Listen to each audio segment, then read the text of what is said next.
Good morning. My talk today does have that tongue-twisting type of title. Got that out. Spiritedness in a time of crisis. And I have been on a spiritual journey in my life lately, a spiritual and a spirited journey as much as possible. Now, I'm not referring to the Casper the Friendly Ghost type of spirits, or to the Civil War era type of spirits who clatter around at the tavern, nor am I referring to the spirits which one might perhaps down at the tavern. I'm speaking of spiritedness as a state of being animated, vigorous, or courageous, as defined by the American Heritage College Dictionary. Spiritedness, which the New Oxford American Dictionary says is to be full of energy, enthusiasm, and determination.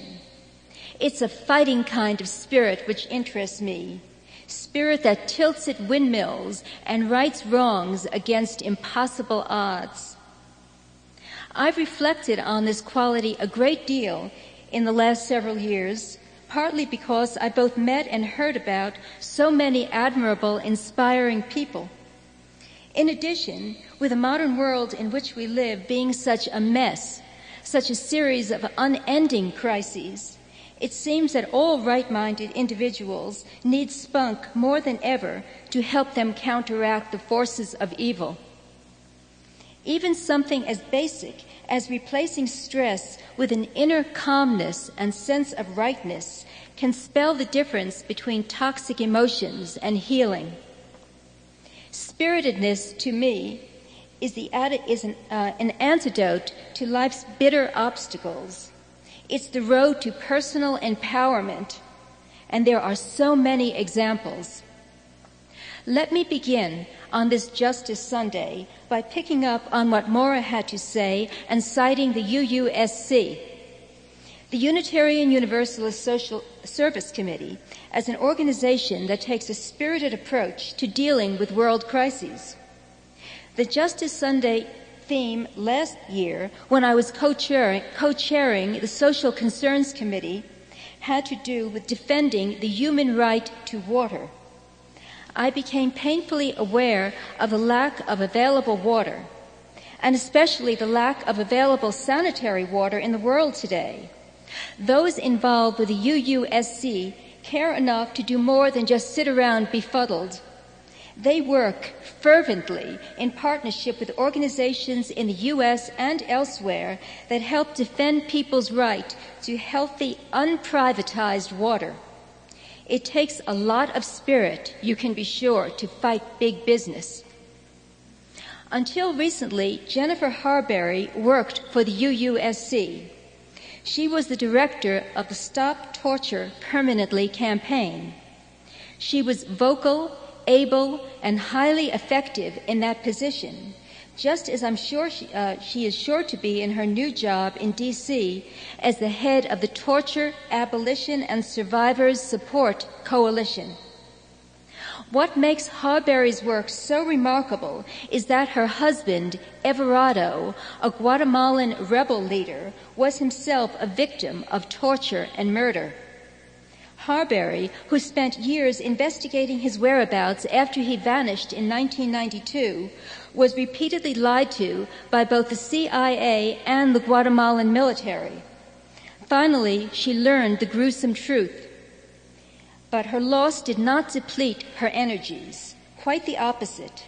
It motivated her to rise to leadership positions in the anti-torture movement. She gained strength from her personal hell. So did Cindy Sheehan. We've all heard of Cindy Sheehan by now. The death of her son in Iraq has mobilized her into action, and she's become the spearhead of an ever-expanding anti-war movement. Her passionate approach is giving new meaning to her own life, even as it's working to save others. Contemplating war and its consequences, I feel forever awed when I think of prisoners of war who have endured and survived, often for years. While in confinement, some have tapped out messages in code to prisoners on the other sides of walls. Some have remembered and or written entire books inside their own heads.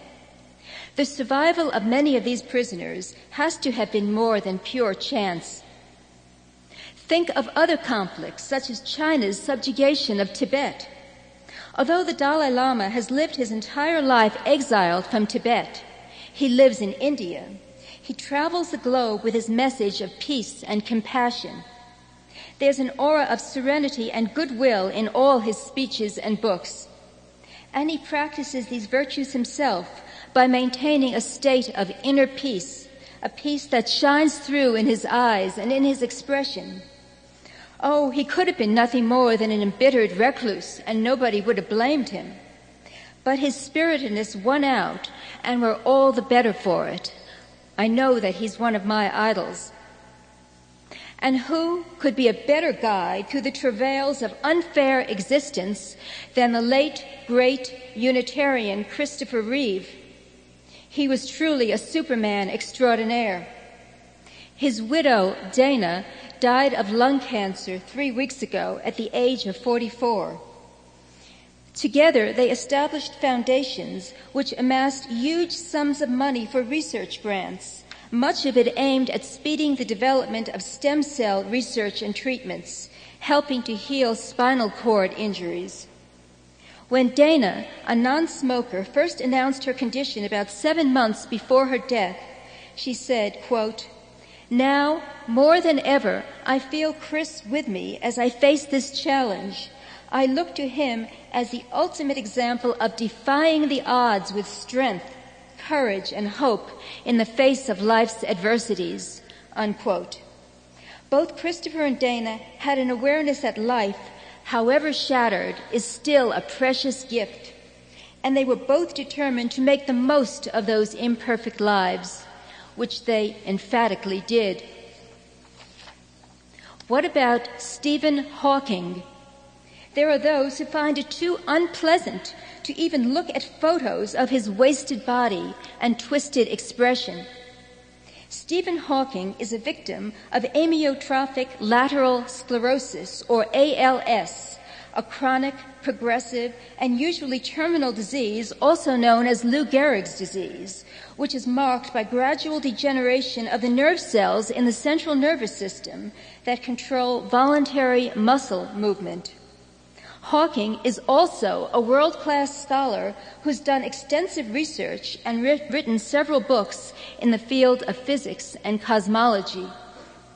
His most famous book is A Brief History of Time. Hawking's degrees and awards are legion, and although his body is so horribly altered, his mind remains crystalline clear. He avoids pity parties by putting his condition in perspective, comparing his lot in life to that of a boy he once met in a hospital who had terminal leukemia. Stephen Hawking has spirit. Well, except for a chronic lack of coordination, Hawking at least experienced normal health during his growing up years. Christy Brown, who grew up in the 30s and 40s in the Dublin slums, was less fortunate. Since Christy was one of 23 children, 13 of whom survived, and since his father labored as a bricklayer, it's apparent that life would have been difficult even in the absence of physical problems. Think of what it must have been like for Christy, a cerebral palsy victim. At a young age, he was declared incorrectly by doctors to be a hopeless mental defective. His mother disagreed. Christy proved her to be correct when, at the age of 5, he picked up some chalk left around by his sisters and started to write on a nearby blackboard. He wrote with his left foot, the only part of his body that was not paralyzed. Christy's autobiography, My Left Foot, was made into a well-received film starring Daniel Day-Lewis several years ago. You may have seen it. This autobiography was later expanded into a compelling novel, which I've read. Its title is Down All the Days. Christy also produced 2 or 3 other novels and a few volumes of poetry. He also had a successful marriage. He maximized the life that was given to him. You might say the same of Laura Hillenbrand, the best-selling author of Seabiscuit, an American legend. Hillenbrand was 19 in 1987 and a student at Kenyon College in Ohio when she was overtaken by a strange cluster of symptoms. Unresolved nausea, weakness, alternating chills and sweat, weight loss and weakness finally forced her to drop out of college and return home to her mother in Maryland. Years of agony ensued as Hillenbrand endured the ignorance, misdiagnoses, and condescension of multiple doctors, as well as problems with swollen lymph nodes, a raw and inflamed throat, unsteadiness, vertigo, exhaustion, neurological problems relating to her reading and speech that were similar to stroke damage, loss of much of her hair, loss of her periods, stress, bleeding sores, trench mouth, fever, dangerously low blood pressure, delirium, depression, derision, isolation, loss of friends. She had chronic fatigue syndrome, as it turned out, a corker of a case if ever there was one. Hillenbrand wrote Seabiscuit with her laptop in bed with her. It was a long and grueling ordeal, but she triumphed and has also had work published in a variety of well-known publications, such as The New Yorker and American Heritage. Red Pollard, Seabiscuit's jockey, was also an exemplar of spirit, an intelligent, determined type of person. He had been abandoned by his guardian at a Montana racetrack at the age of 15. Although he was too tall and powerfully built to be considered jockey material, he'd always wanted to be a jockey, and he pursued his dream. As Hillenbrand has said of Pollard's personal history, quote, "He lived in horse stalls for 12 years, studying Emerson and the Rubaiyat, piloting neurotic horses at leaky roof tracks, getting punched bloody in cowtown clubs, keeping painfully thin with near-starvation diets, and he was appallingly accident-prone. Racehorses blinded his right eye, somersaulted onto his chest at 40 miles per hour, trampled him, and rammed him into the corner of a barn, virtually severing his left leg. He shattered his teeth and fractured his back, hip, leg, collarbone, shoulder, ribs. He was once so badly mauled that the newspapers announced his death. But he came back every time, struggling through pain and fear and the limitations of his body to do the only thing he had ever wanted to do. And in the one lucky moment of his unlucky life, he found Seabiscuit, a horse as damaged and persistent as he was." Unquote. Red Pollard definitely had what it takes. Another example. Most of you are familiar with at least the title of the book, When Bad Things Happen to Good People. This was written a few decades ago by Rabbi Harold Kushner following the tragic death of his 14-year-old son who succumbed to progeria, the rare disease which speeds up the aging and dying process. Kushner grieved, and still does. Of course he does. But he also wrote this book to help him get on with his own life and to help other troubled people to do likewise. His style of spiritedness refused to allow embitterment. Kushner remains whole, retaining the ability to forgive a God he still believes in, and to love, and to continue living fully and meaningfully in this less than perfect world. Life can devastate, no question of that. But the life force within has a way of rising to the top. People who grab onto that life force, those who have the will to overcome, are the winners. Even the ultimately doomed Anne Frank, the polio-damaged FDR, the blind and deaf Helen Keller, the great jazz guitarist Django Reinhardt, whose left hand was partly paralyzed after being burnt in a house fire, and a girl named Lisa Sandlin, who was born in 1959 with thalidomide-like birth defects. Her left arm is a short stub with a small hand and 3 fingers. Her first-person story, entitled I Am Not My Body, appeared in last Sunday Bristol Herald Courier's Sunday magazine, and I'd like to quote selected passages from that as they concern the author's attitude toward her life. Quote, "To my good fortune, I picked superb parents who insisted I was not my body. They were fighters who struck I can't from my vocabulary and replaced it with I will find a way. They believed that the development of the mind, heart, and soul determines who you are. This body can't play the piano or rock climb, but it taught the neighborhood kids to eat with their feet, a skill I learned as a child in the hospital.